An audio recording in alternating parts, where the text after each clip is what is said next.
হস্টেলের ছেলে তার সহজ সরল মন নিয়ে নীল খামে চিঠি ভরে পাঠালো যেদিন, সেদিন 7 তারিখ।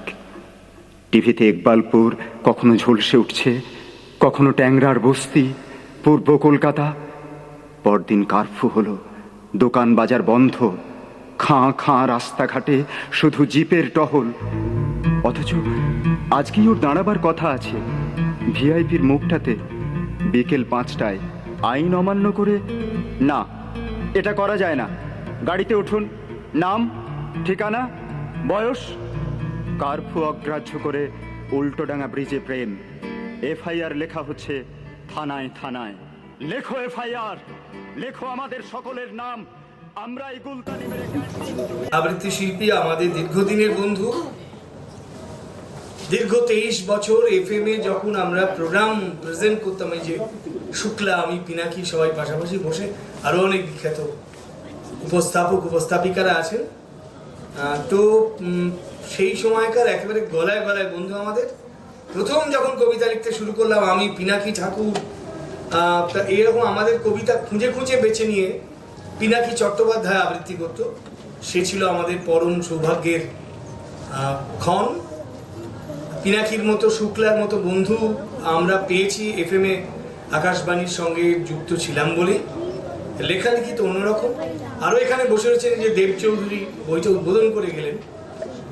ইউনিভার্সিটির লনে বসে দেব, নুরুল, অভিজিৎ, এদের একটা খুব বড় ব্যাচ ছিল। আমি মাঝে মাঝে যেতাম, দূর থেকে ওদের গান শুনেছি। সেদিন থেকে সে আমার প্রিয় গায়ক। আজকে এখানে দেখা হলো। আপনারা ওর আকাশ আটে ওর অনুষ্ঠান উপস্থাপনা দেখে থাকেন, অনেকেই উপস্থাপনা করেন, কিন্তু ওর অনুষ্ঠান থাকলে আমরা সবাই মিলে দেখি।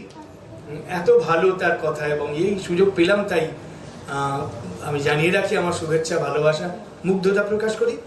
আর তপনদা রয়েছেন, তপন রায় প্রধান। ওনার মনে নেই, মনে থাকা সম্ভবও না।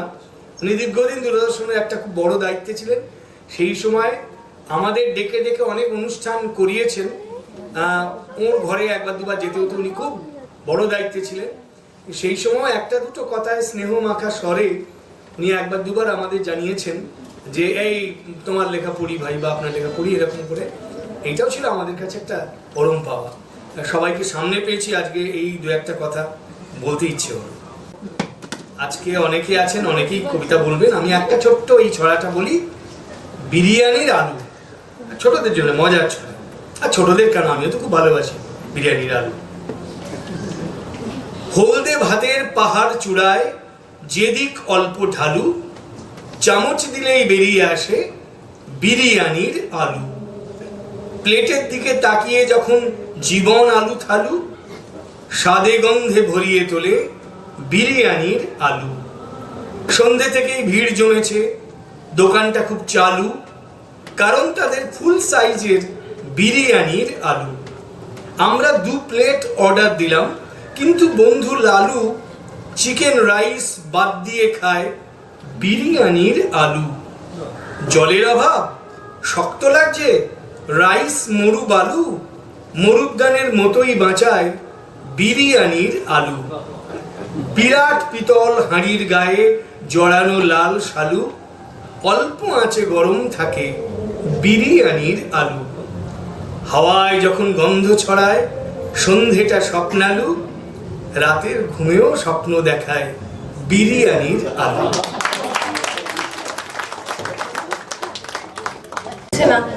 পরিবেশনা অত্যন্ত সুন্দর।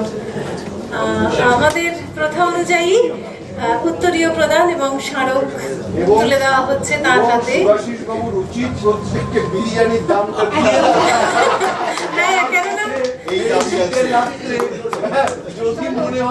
ওই জীবন আলু থালু ব্যাপারটা খুব রিলেট করতে পারলাম আর কি সামনে বিরিয়ানির সঙ্গে, এবং উনি প্রায় 7 গন্ধ এনে দিয়েছেন আজকে এই প্রেক্ষাগৃহে। সত্যই মানে খুবই